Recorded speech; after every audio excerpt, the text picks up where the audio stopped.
Com isso, eu estou introduzindo a minha fala dizendo: eu e você somos obrigados a ser intercessores.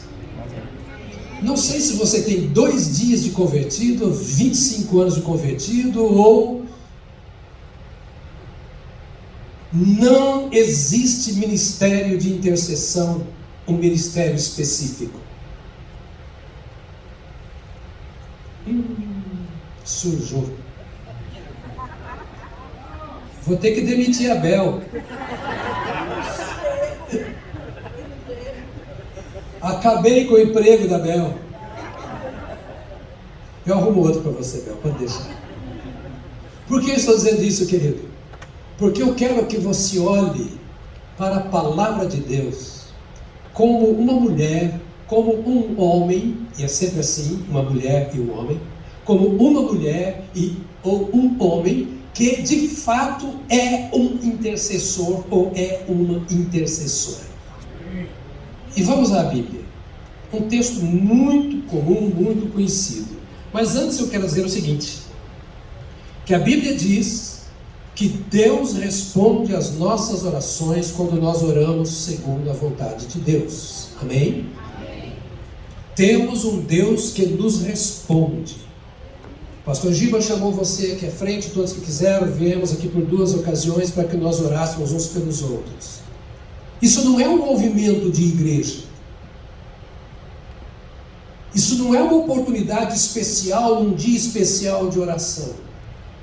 É que Deus te ama. Deus te conhece, sabe da sua necessidade, e me permita a expressão que o Giba usaria lá, ou com os adolescentes, ou lá com os pré-adolescentes, Deus está a fim de te abençoar. Eu vou criar uma crise maior. Deus não vê a hora de abençoar você. Agora Deus também não vê a hora de você orar e jejuar. Você não vai... Já vi que eu vou nem pregar para escrever. Você não vai esperar a partir de hoje mais pela Bel. Você não vai mais esperar por ninguém. Você não tem o direito e nem a necessidade. Não estou dizendo que não devamos orar uns pelos outros, é bíblico e devemos fazer isso sempre. Eu não sei o nome de 90% dos membros da igreja. Eu estou esquecendo até o nome dos meus netos já. Mas eu oro por todos vocês todos os dias. Senhor, eu não sei o nome do pessoal não, mas quem é membro da Batista do Povo está aí, vai na esteira. Estou orando por todos eles. E Deus sabe o seu nome.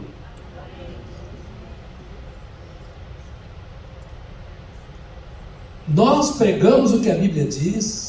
E se nós orarmos segundo a vontade de Deus, o Senhor nos ouve. E outra vez, eu vou ser bem maçante nisso, porque se você não ouvir isso outra vez, agora, isso vai te acompanhar o resto da vida. Tá certo? Se nós orarmos, nós significa eu, você, até Abel. Se orar segundo a vontade de Deus, Deus responde. Isso está claro nas Sagradas Escrituras. Agora, como é que eu posso orar segundo a vontade de Deus? O outro lado da pergunta: quais são os caminhos da verdadeira intercessão? Eu tenho que falar em línguas para interceder? Não. Eu fui batizado no Espírito Santo ainda na Convenção Batista Brasileira, quando eu tinha 17 anos de idade. Eu era presidente do Congresso de Jovens da região noroeste do estado do Paraná. Tinha uma responsabilidade grande. Eu tinha 17 anos, presidente de um congresso aqui perto de Maringá, ali, Marialva, até a Terra Roxa, Foz do Iguaçu, aquela região toda.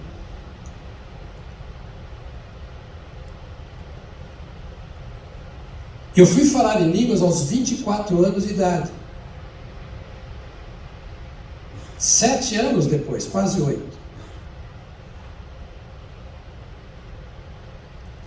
E eu tinha menos da unção do Espírito Santo por não falar em línguas. por não ter um outro dom carismático? O caminho de Deus para responder à sua oração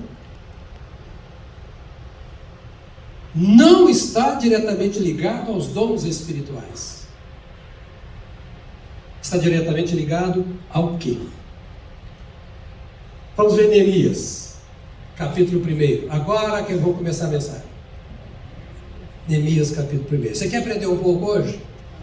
Se você frequenta os cultos do pastor Robério, da missionária Isabel, não vou falar seu nome aqui.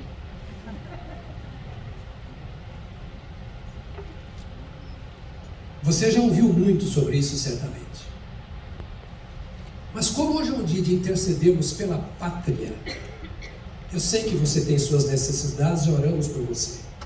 Mas eu queria que o Espírito Santo levantasse você como uma pessoa de jejum e oração pela pátria brasileira. Amém. Se você começar pela pátria, você vai terminar bem pela sua família. Se você amar a sua nação, você foi longe demais. Não é possível ir longe demais sem a sua família. Pensa grande, pensa lá em cima. Não pense em ser uma bênção para a sua casa. Isso é pouco demais. Pense em ser uma bênção para a sua nação. Porque os seus filhos, os seus netos, as gerações que virão nessa nação brasileira dependem de você.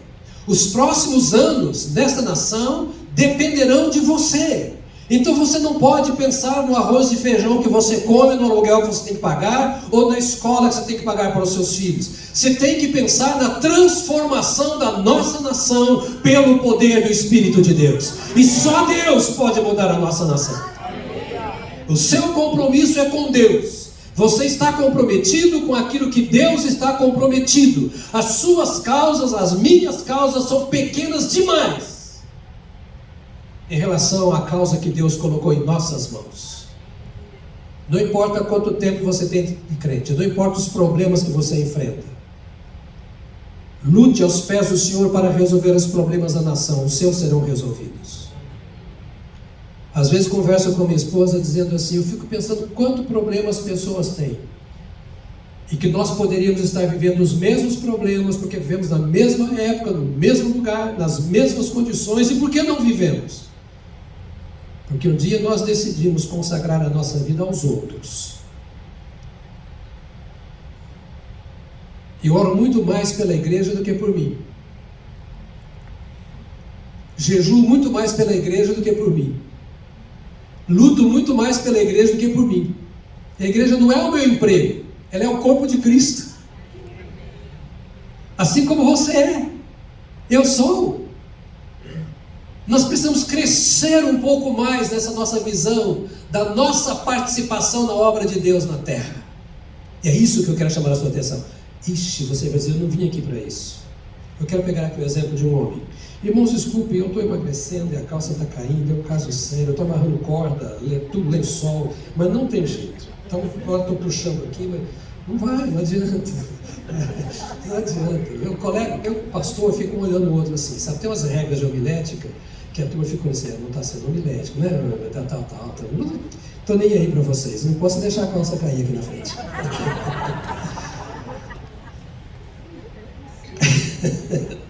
Neemias, capítulo 1. Aqui está o exemplo de um homem que encontrou, na verdade, um caminho. O caminho da oração intercessória para a cura da sua nação. E comigo, oração intercessória. Oração intercessória é aquela que você faz pelo outro. Põe a mão no seu peito e fala de que é comigo mesmo. Isso, é com você, porque você é templo do Espírito Santo. Olha para mim, e eu quero dizer para você em nome de Jesus, e eu não sou pregador da era moderna, sou velho demais para isso, não estou aqui para coaching, para te estimular nada, eu estou aqui para que você conheça a palavra de Deus. E a palavra de Deus diz que você é templo do Espírito Santo. Eu não tenho nada com isso, a não ser o meu compromisso com a palavra de Deus. Então você tem que se ver como templo do Espírito Santo. Você tem que agir como o templo do Espírito Santo. E aqui está a palavra dizendo assim: palavra de Neemias, filho de Acalias, no mês de Quisleu, no 20º ano, quando eu estava na cidadela de Suzã, veio Anani, um dos meus irmãos, com alguns homens de Judá. Eu lhes perguntei, diga comigo, perguntei. Eu lhes perguntei a respeito dos judeus que escaparam e que sobreviveram ao exílio e a respeito de Jerusalém. E eles me responderam: os restantes, os que sobreviveram ao exílio e se encontram lá na província, estão em grande miséria e humilhação. As muralhas de Jerusalém continuam em ruínas e os seus portões foram destruídos pelo fogo.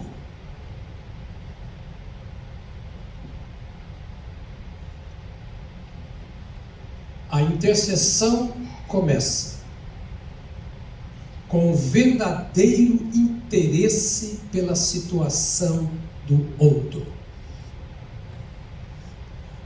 Com o verdadeiro interesse.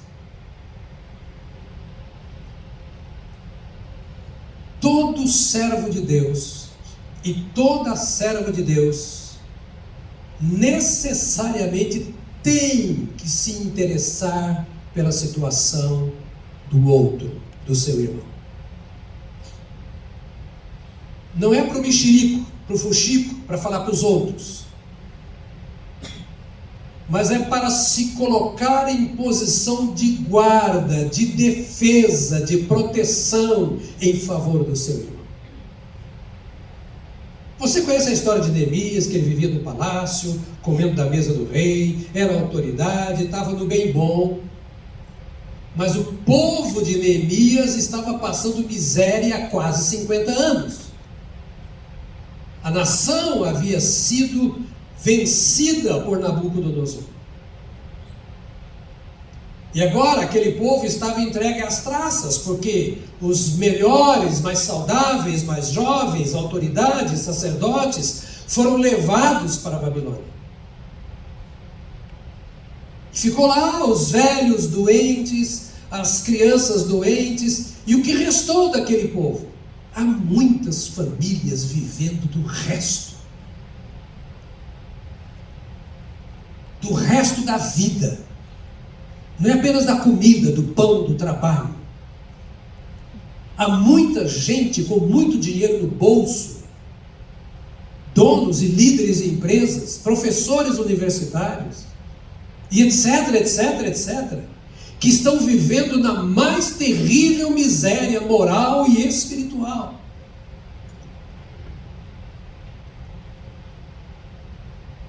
E Neemias, de repente, quando vê alguns dos seus irmãos, parentes, amigos ou irmãos como compatriotas, que chegavam ali, a Babilônia, onde ele estava,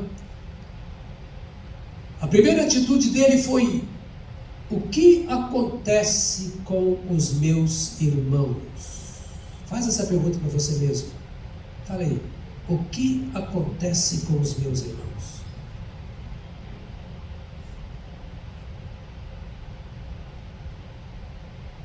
Se nós queremos orar pelo nosso Brasil e queremos um Brasil melhor, nós precisamos estar bem informados de tudo o que acontece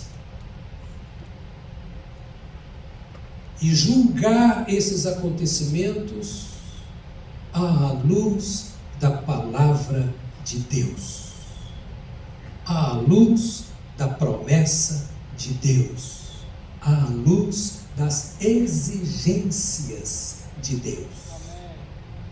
A minha vida, a minha família e a minha igreja, todos nós precisamos nos curvar diante da palavra de Deus. E para que possamos orar, jejuar, clamar ao Senhor, Nós precisamos de informações confiáveis. E informações confiáveis não são aquelas que nós vemos na mídia, não são aquelas que nós ouvimos na escola, não são aquelas que nós vemos por aí, nem aquilo de que nós desconfiamos. E as informações mais confiáveis que nós podemos ter são aquelas que nós encontramos na palavra de Deus. A Bíblia mostra o que é situação de miséria. Havia muitas nações em situação de miséria naquela época. Não era só Israel. Porque era um mundo de muitos combates, de muitas guerras, de muitos conflitos. Reinos contra reinos, nação contra nação, na linguagem profética do Novo Testamento. Mas havia muitas nações miseráveis. Agora, o povo que conhecia o seu Deus não precisava viver em situação de miséria. E então, ele faz essa pergunta. Eu perguntei. Hoje estamos aqui para orar pelo Brasil. Essa semana estamos encerrando 40 dias de oração pelo Brasil.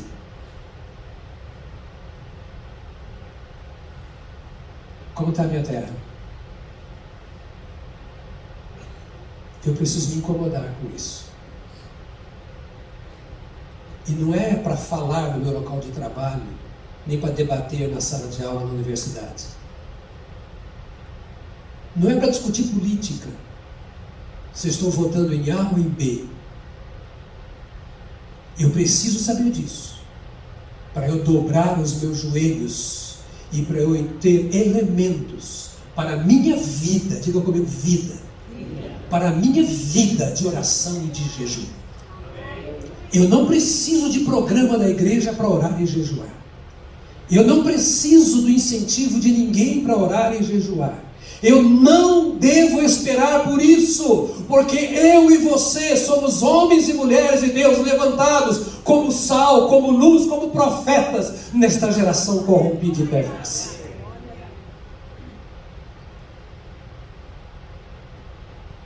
Eu estou dizendo que nós não devamos aceitar convites e atender a conclamações, não é isso. É que devemos ir além destas coisas. Então, havia aqui alguém que estava de fato interessado em saber o estado do seu povo. Acordado comigo ainda? Vou repetir, de fato interessado na situação do seu povo. Você precisa se interessar pela situação do irmão que está ao seu lado, daquele que está no último banco e no primeiro, daquele que você conhece da sua célula. Nós precisamos nos interessar pelo sucesso e pelo insucesso. Nós precisamos saber como estão os nossos irmãos, mas precisamos saber com um compromisso. Quero saber porque eu quero que você esteja bem. Eu quero saber porque eu quero que você tenha vitória. Eu quero saber porque eu quero te ajudar a chegar lá. Eu quero saber porque quero ser instrumento de Deus na sua vida. E você vai falar, mas eu sou tão novo convertido, que eu já comece certo. Porque tem muito neguinho velho aí que não vale nada. Porque aprendeu a viver uma vida errada desde recém-convertido. Aprendeu a apontar o dedo para o pecado do outro, a falar para todo mundo do erro dos demais. Neemias está aqui na situação seguinte: eu não posso estar em paz quando o meu irmão está em estado de miséria, seja a miséria que for. A minha oração e o meu jejum é para que eu possa ter discernimento, a fim de que possa ajudar o meu irmão. São 3 coisas só que eu quero falar para você. Eu vou falar a segunda delas, cada uma das 3 tem 25 pontos. Verso 4. Quando ouvi estas palavras, eu me sentei, chorei e lamentei por alguns dias. Fiquei jejuando e orando diante do Deus dos céus. O meu assunto com você é como orar por restauração. Por isso que eu estou batendo duro. Eu não estou pensando na sua necessidade agora. Ela nós estamos tratando aqui agora em oração. Mas seja qual for a sua necessidade, você é um instrumento de Deus para orar por restauração. Como orar por restauração? E aqui está, ouvi estas palavras e eu me sentei. Ou seja, ouvir o que você ouve, identificando-se com o estado do outro ou dos outros.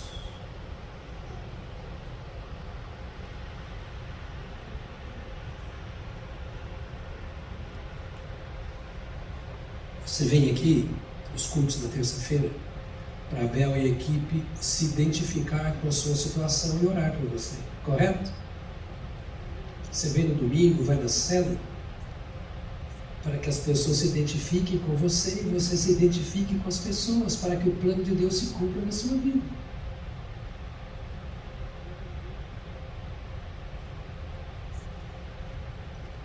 É com esse espírito que o Neemias faz a pergunta.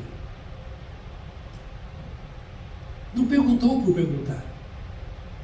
Ah, como é que está o pessoal? O pessoal está mal. Eu sabia que ia estar mal. Do jeito que eles fazem, do jeito que eles são, caminho pegado. Não era isso que ele queria. Ele perguntou e depois ele disse, eu ouvi. Diga, eu ouvi. Aqui no texto quer dizer, eu prestei tanta atenção que ao ouvir eu entendi. A resposta era exatamente de acordo com o que eu precisava ouvir. Estão bem ou não estão bem? E quando falaram eu entendi, não estão bem. Eu não fiz vistas grossas, eu não disse, é assim mesmo, o mundo é assim. Está vendo, pecaram. Estão lá porque estão em pecado, porque eu sou do mesmo povo, estou aqui, estou bem no palácio. Cada qual paga pelos seus pecados. Você está me entendendo? É porque a igreja não está acostumada com esse tipo de coisa hoje. Nós estamos acostumados a receber. E hoje eu estou chamando você para a guerra. Hoje é o dia em que nós encerramos uma campanha de jejum e oração. E jejum e oração é batalha espiritual. Não é para frouxo, não é para fraco. Jejum e oração é para homem de Deus e para mulher de Deus. É para aquele que mesmo sabendo que não pode, enfrenta, porque sabe que Deus pode através da sua vida. Mesmo sabendo que não está em condição de fazer, ele sai para fazer, porque sabe que o Senhor dos Exércitos está conosco, que o Deus de Jacó é o nosso refúgio. Ele não faz por si, nem para si, ele faz porque ele é servo de Deus, não importa onde esteja, a situação do outro incomoda, ele ouve com o coração o que está acontecendo, os males que afligem a vida do outro. Ele diz, eu ouvi, e sentei, e chorei, e lamentei por alguns dias. Ou seja, eu ouvi com interesse, eu ouvi intencionalmente. Como é que nós ouvimos a respeito da situação do nosso país? Com ouvido de político, partidário? Ou com ouvido de homem e mulher de Deus, que é chamado de sal da terra e luz do mundo? Como é que eu ouço as notícias? Como um aluno ou professor? Ou como um homem e uma mulher que sabe qual é o propósito de Deus para o mundo e percebe que o mundo está cada vez mais distante desse propósito e que ouve, e que senta, e que pensa, e que chora, porque chora como Jesus chorou.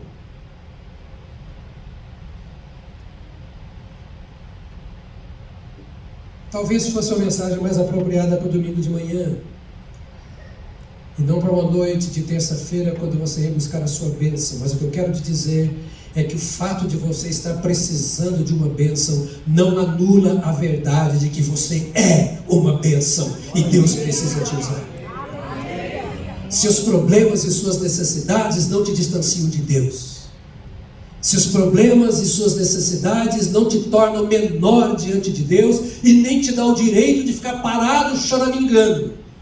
Essas coisas todas são comuns a tantos outros da face da terra, e todos devemos estar de pé, ouvindo o clamor de tanta gente, às vezes da nossa família, que como esses lá, estavam dizendo: nós precisamos de um socorro. Assentei-me. Parei para pensar. Parei para pensar. Como está a igreja hoje? Tanta coisa ruim acontecendo. O que eu posso fazer pela igreja? Você é membro do corpo. Você é parte da minha vida, assim como eu sou da sua. Já percebeu que estamos fazendo uns com os outros, ou uns contra os outros, ou uns dos outros? Ele parou para considerar: olha, esse não é o tipo de vida para a qual Deus nos chamou. Quem não tem tempo para ouvir, quem não tem tempo para pensar, só tem tempo para si mesmo, não tem tempo para Deus. Não consegue dar oportunidade a Deus de fazer nada através da sua vida, na vida dos outros ou em favor dos outros. O Espírito Santo está chamando você hoje aqui para dizer assim: você é muito mais necessário do que você pensa. Deus conta com você muito mais. Ah, mas eu sou desse povo. Mas Deus quer restaurar a sua vida, levantar você. Assentei-me, chorei. Olha só, ouvi, assentei-me e chorei. A condição do outro. Chorei pelo estado que o outro está.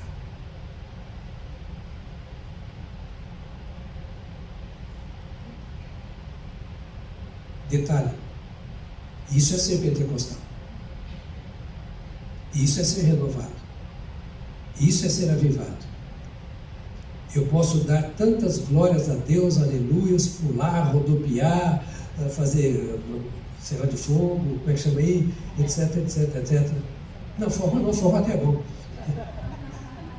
Mas se eu não tenho essas coisas, eu estou faltoso para com o meu Deus e para com o meu povo. Bate a mão no seu peito e diga: Deus precisa de mim. Eu vim aqui para dizer para você que você é muito mais do que você pensa, de que você é muito mais útil e necessário nas mãos de Deus em favor deste mundo do que você imagina.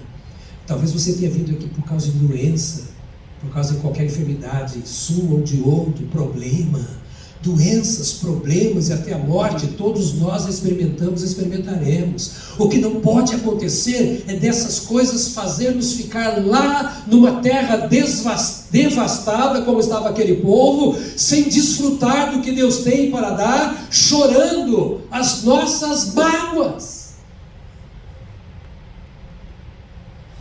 Fala para o irmão que está ao seu lado: vou embora correndo agora. Lamentei. Olha os verbos que você encontra aí nesse verso 4. Ouvi, assentei-me, chorei, lamentei. Eu senti a dor do outro e não me conformo com a situação do meu povo. Eu estou aqui hoje nesse púlpito e no pastorado desta igreja porque eu não me conformo com a situação da igreja de Jesus.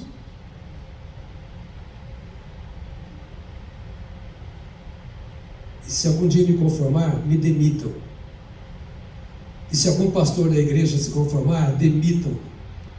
Porque o crente não pode se conformar com a situação em que muitos irmãos e que o mundo se encontra por alguns dias. Certamente ele foi processando as informações por alguns dias. Por que essas coisas acontecem? O que é que Deus exige do seu povo? Por que Deus permitiu que isso acontecesse? Será que houve algum pecado por parte do povo? O povo continua no pecado. Onde está a razão dos problemas que enfrentamos? Será que todos os problemas que nós enfrentamos são meros problemas da vida? Ou tem alguma coisa de valor espiritual aí?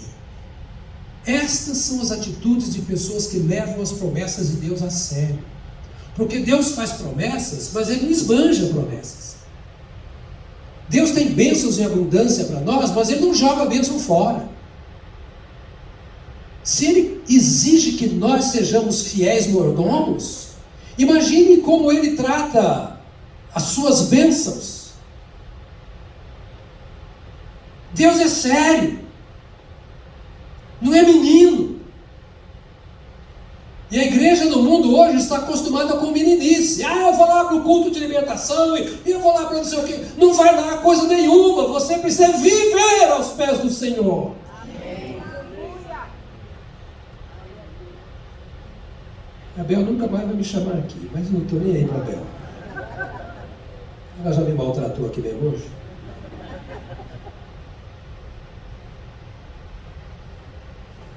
Vamos caminhar para finalmente, porque a vigília está chegando. Quando eu vi essas palavras, eu me sentei, chorei, lamentei por alguns dias. Fiquei jejuando e orando diante do Deus dos céus. Aqui é o meu terceiro ponto. Fiquei jejuando e orando diante do Deus dos céus.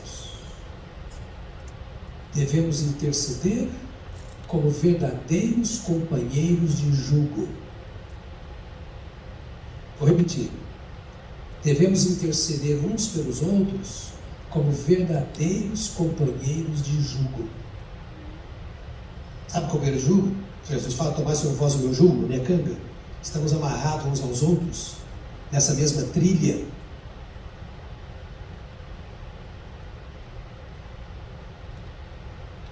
O mundo e a igreja não estão acostumados com esta verdade. E eu teria outra mensagem para falar sobre isso aqui, então eu vou concluir logo aqui, porque senão quando a Abel falar que eu venho pregar, ninguém mais volta. Nós vivemos muito soltos. Cada um dono do seu próprio nariz. Vai para onde quer, faz o que quer. Hoje eu estou nessa igreja aqui, naquela ali, hoje eu faço isso, agora eu deixo de fazer, não tem nada por conta nenhuma a prestar para ninguém. Mas o intercessor é aquele que se sente companheiro de jugo até daqueles que ele não conhece. Ele ora por pessoas cujo nome ele não sabe, ele sofre pela dor de gente que ele não conhece.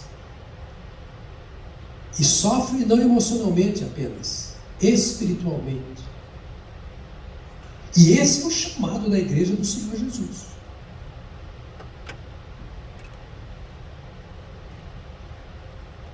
Com base no texto sagrado, alguns dizem que esse tempo de pensar, de chorar, de jejuar de Neemias durou entre 2 a 4 meses. Quem me ouviu? Quanto tempo? 2 a 4 meses. Detalhe, Neemias era respeitado no palácio do rei. Em certo sentido, a vida do rei estava nas mãos dele, porque ele era o copeiro do rei. Se quiser um veneninho ali, já era. Então ele era respeitado, porque ele era responsável pela vida do rei. Certamente não estava nem próximo da pobreza dos seus irmãos que estavam lá naquela terra. Na linguagem bem atual, ele estava no bem bom. Podia curtir a vida. Estava debaixo da cobertura do rei, morando no palácio do rei, com tantas riquezas. Como é fácil nos esquecermos da dor do outro quando estamos bem. Como é fácil não me importar tanto com o que está acontecendo com o meu país, se os meus negócios estão andando direitinho. Nem me lembrar daqueles que estão sendo vítimas do diabo nas mais diversas práticas religiosas, sem dizer na prática do pecado. Se eu estou orando em línguas e falando em línguas e tendo reuniões gostosas e ungidas,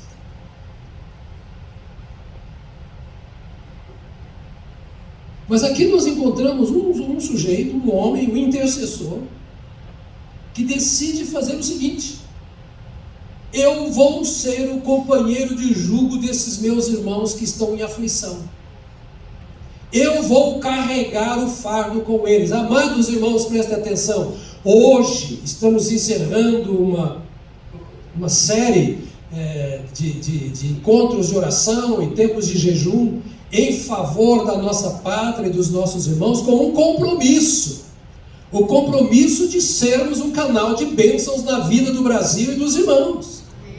Não é apenas em orar, esperando que os irmãos nos abençoem. Então, esse moço aqui, o Neemias, ele não era um seguidor de programa. Ele tinha um compromisso espiritual. Eu quero a minha nação restaurada. Eu quero conhecer a vontade de Deus para viver a vontade de Deus no meio do meu povo. E se necessário, Ele pode me levar para onde quiser, porque eu quero que a vontade de Deus se cumpra. Então, para encerrar, o intercessor trabalha da seguinte maneira. Primeiro, ele leva ao Todo-Poderoso a causa do fraco. Pode repetir comigo? Leva ao Todo-Poderoso a causa do fraco.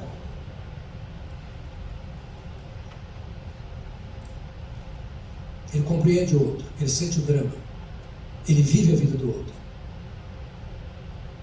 em que pese o fardo próprio que ele já carregue. Segunda coisa, santifica a própria vida em busca de conhecer a vontade do Senhor em relação ao problema do outro. Santifica a própria vida em busca de conhecer a vontade de Deus em relação ao outro. Então não santifica a minha vida para eu ser mais santo. Eu santifico a minha vida para eu ser mais útil. Diga, eu sou útil. Jesus santificou a si mesmo em nosso favor. Mas Ele é santo, santo, santo, e quantas vezes santo você quiser dizer. Mas Ele se separou,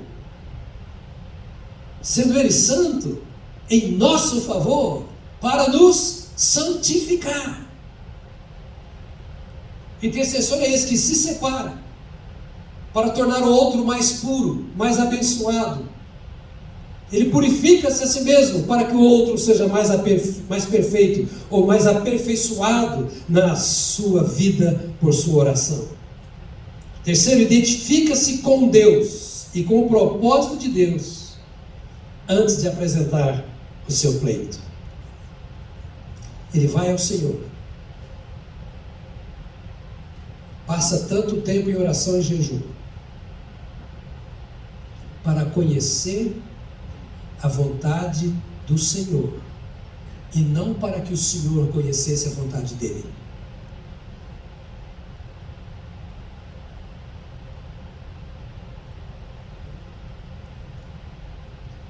Você pode dizer para o irmão que está ao seu lado, é duro, hein?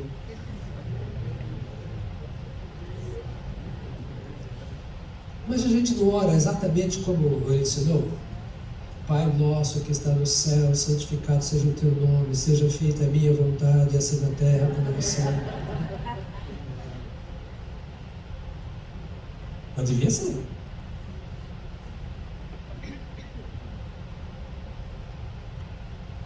Quanto tempo você gasta procurando saber qual é a vontade do Senhor? Não é lambada não, estou só pregando o Evangelho. Se bater é correia de vida. Você gasta o mesmo tempo que você gasta pedindo a Deus para que atenda a sua vontade?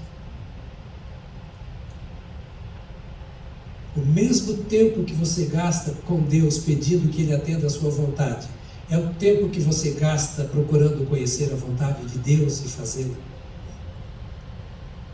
Se Deus é um Senhor que pode atender ou não a minha vontade, por que eu quero que Ele atenda a minha vontade sem eu ter a mesma disposição de atender a vontade dEle. Quem está deixando de ser justo? Ele que não me ouve ou eu que não o ouço?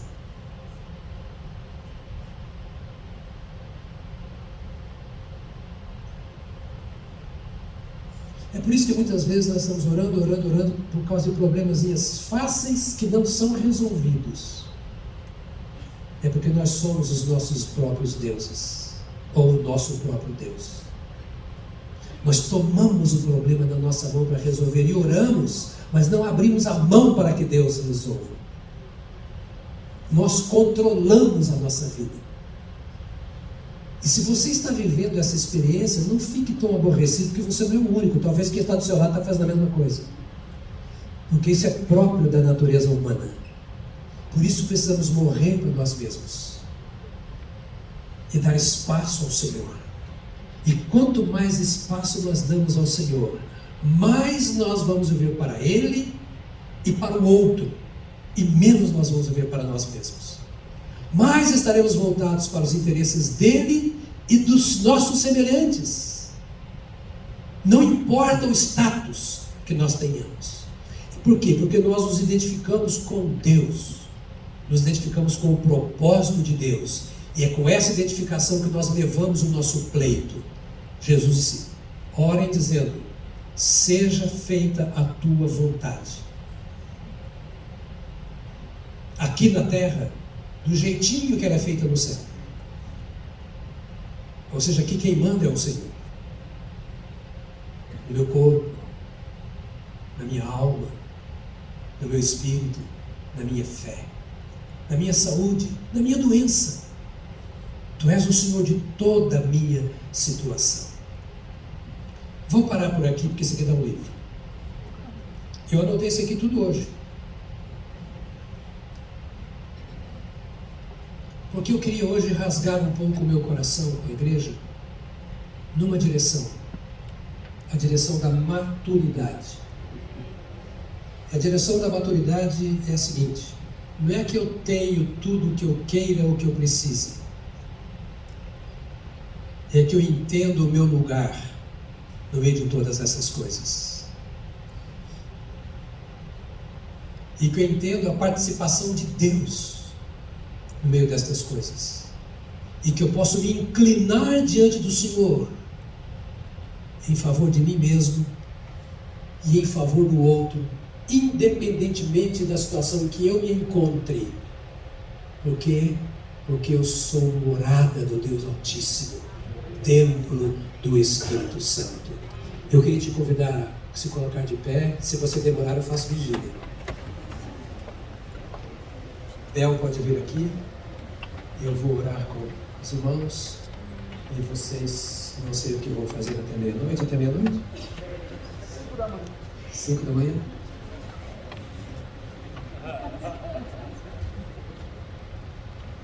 Eu quero orar por você nesta hora. Eu queria te pedir o seguinte: saia um pouco de si mesmo. Distancie-se dos seus problemas. Afaste-se daquilo que te limita.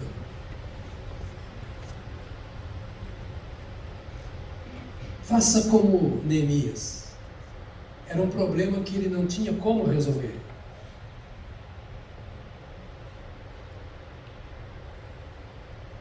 E ele ficou ali orando e jejuando.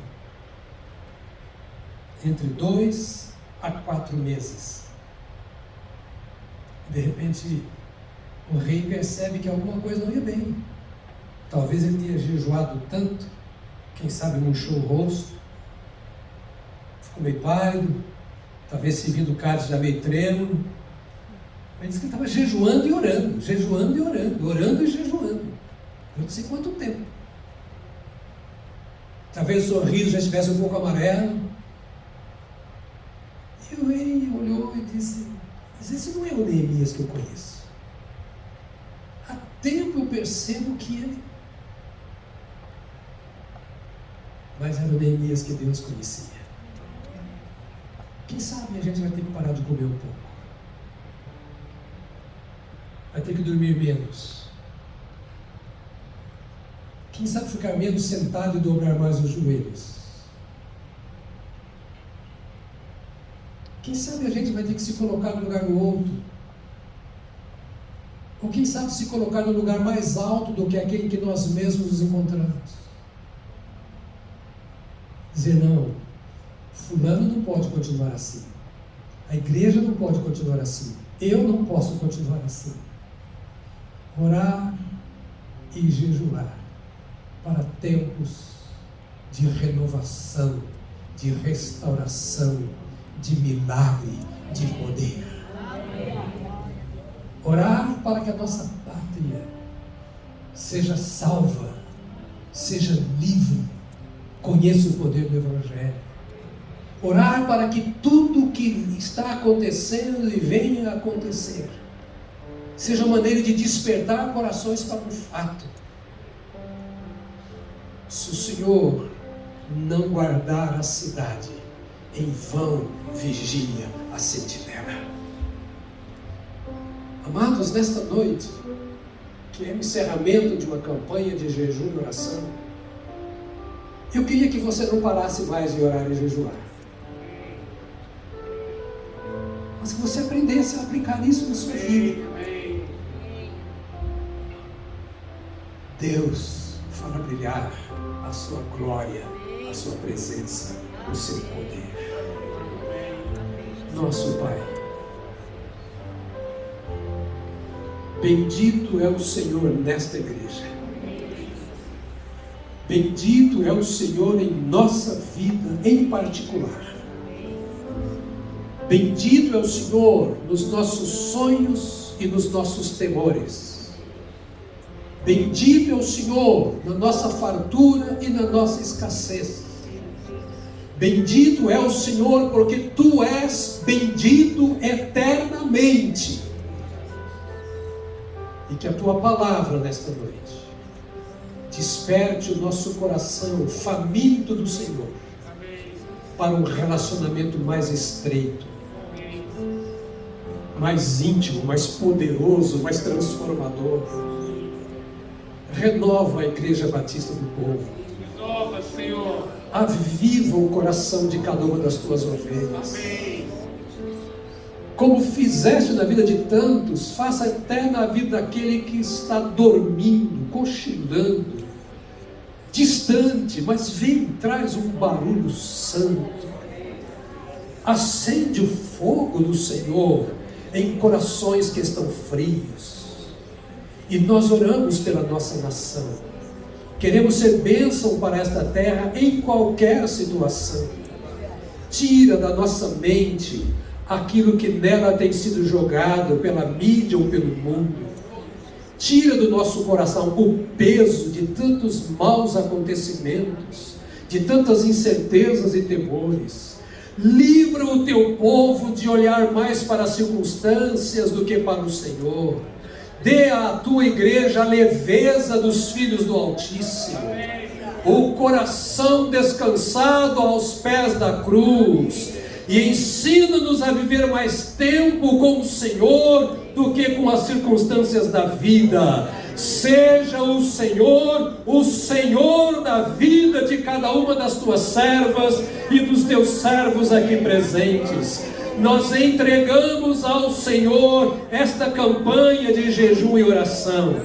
Entregamos a vida de cada homem e mulher aqui presente. Entregamos as nossas orações e os nossos clamores. E dizemos: confiamos em Ti, porque Tu és o Alfa e o Ômega, o princípio e o fim. Porque Tu és o nosso Deus, agora e eternamente. Amém, amém, amém. Aleluia. Aleluia. Bênção, pastor. Aleluia, amados. Estamos encerrando então esse tempo. Mas como o pastor Jonas pregou aqui, amados, nós temos ministrado, pregado, proclamado isso. Estamos em unidade nesse pensamento. Não podemos ser uma igreja de programas. Amém? Amém. Uma igreja apenas de campanha em campanha. Campanha é bom, programa de oração é maravilhoso, mas nós somos um povo para transbordar. Amém? Amém. Transbordar. Eu creio, olha, estamos vivendo aqui um momento, sabe o quê? De uma reforma espiritual. Amém. Porque aconteceu a reforma protestante, que foi o sacerdócio universal dos crentes. Agora é a intercessão universal dos crentes. Amém? Cada crente é um intercessor. Você é um guerreiro, você é uma guerreira. E ninguém vai tirar isso de você. Amém? Glória a Deus. Vou ministrar um cântico aqui. Esse cântico já é uma oração. Esse cântico é um clamor para que o Senhor venha sarar a nossa nação. Que o Senhor venha ouvir o nosso clamor e sarar a nossa nação. Por isso, com esse cântico, nós estaremos encerrando esse nosso encontro de hoje. Louvamos a Deus por esse dia. Esse dia foi longo. Esse dia começou meia-noite de ontem, né? Glória a Deus. Louvado seja Deus por essa igreja. Louvado seja Deus por esse ministério, né? Do pastor Jonas. Esse legado que continua aí do pastor Enéas Tonini. Louvado seja Deus pelo que virá nesses próximos dias.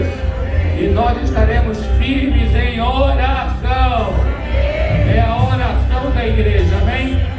O Senhor te abençoe, o Senhor te guarde, o Senhor faça resplandecer o rosto dele sobre você, dê a misericórdia de você e te dê a paz. Amém?